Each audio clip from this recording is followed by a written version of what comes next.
In 1991, I have not yet mentioned these things because these were mostly secret viruses. So in 1991 we had a Norton antivirus software, but also that was not as good, and again people started infecting viruses inside antiviruses, and that was the most creepy part because you cannot even save yourself when your antivirus itself contains the virus.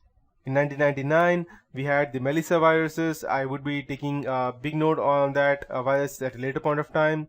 It infected thousands of computers very fast by sending copies of itself to 50 names in the address book on the Outlook email, and it led to an estimated around 80 million damages in something and record sales of antivirus products. So the main aim was to go ahead and shut down the production of antivirus. That's it. In 2000 we had the I love you virus, which was sent by email and infected 10% of the computers in only in one day, which is created by a young Filipino computer student. Although the computer student did not get punished because the Philippines had no law against hacking, which led to the European Union's Global Cybercrime Treaty that we have today. And in 2001 we have the Nimda virus, which was days after the 9/11 attack, 9/11 attack there on US. So in 2004, the most famous virus of all time came into existence. That was MyDoom, and MyDoom spread through emails and file sharing software. It was very much faster than any previous virus or worm.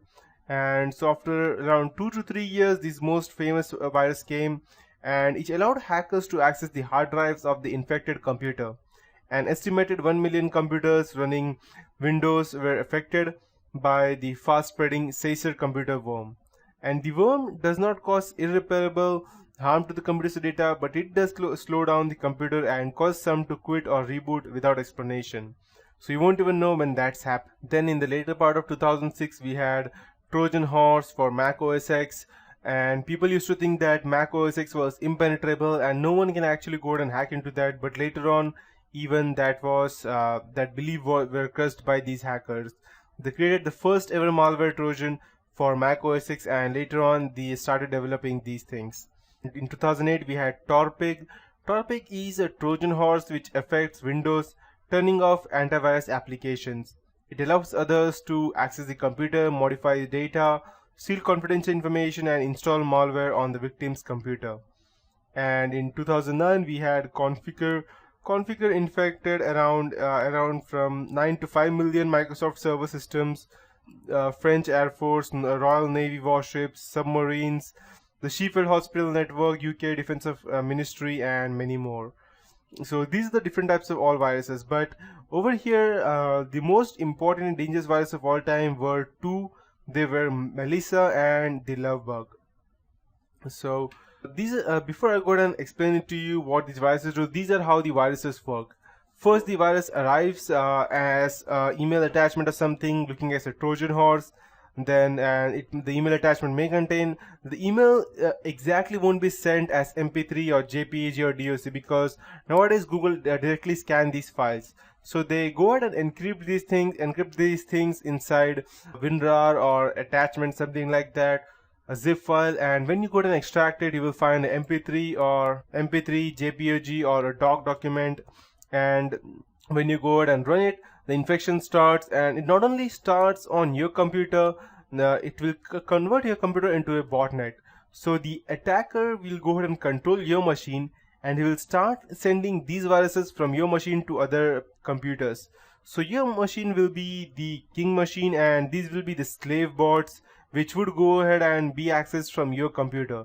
So if any person tries to go ahead and does any wrong or uses these things for wrong purposes, such as stealing anything, tries to use it for theft, then you will be the person who will be caught, because you are the king bot and these are the slave bots.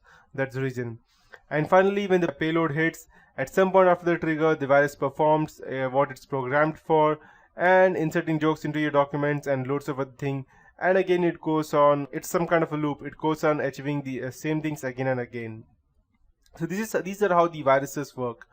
And finally, I'll now teach you the Melissa virus, which was it was just another virus that fired up the media. Was Melissa. It's a Word macro virus, Microsoft Word macro virus. When people received the host Word document via email and opened it, the virus sent a copy of itself to the first 50 people in the victim's address book. So if you go ahead and let's say, for example, as I told you previously, I'll just go to the previous slide. So you open this document, the Word document, and it will these will be the 50 computers, and to these 50 computers email will be sent out to you under your name about these Word files. So these people will think not 50 but at least 40 of them will think that you have sent this file, and without contacting you they will open these files, and each one of these people again send it to 50 people. So 50 people over here, and out of this all the 50 people sending these viruses to again more 50 people, and that's not quite that good, is it? And that's what this Melissa virus did.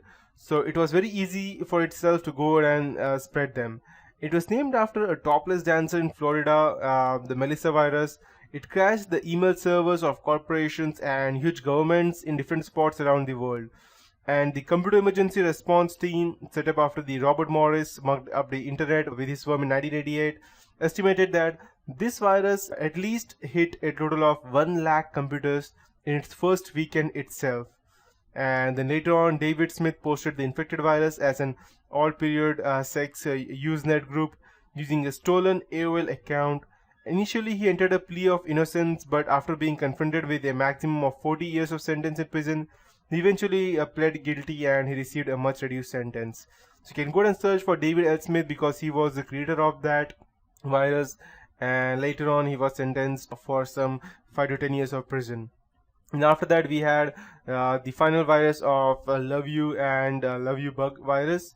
By almost any measure, the so-called Love Bug was the most damaging and the costliest virus ever. I don't know who comes up with these random figures, but according to the Reuters, the Love Bug costed around 15 billion in the lost productivity in the whole world. And this spreads even faster than the Melissa.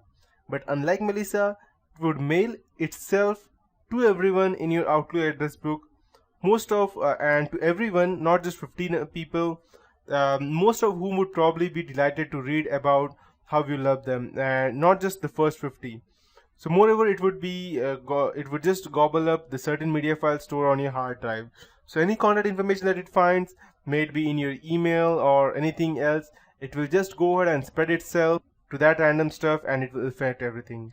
So these were the different types of viruses, and that's it for this tutorial. In the next tutorial, I'll be teaching you about how we can go ahead and actually infect someone else's computer.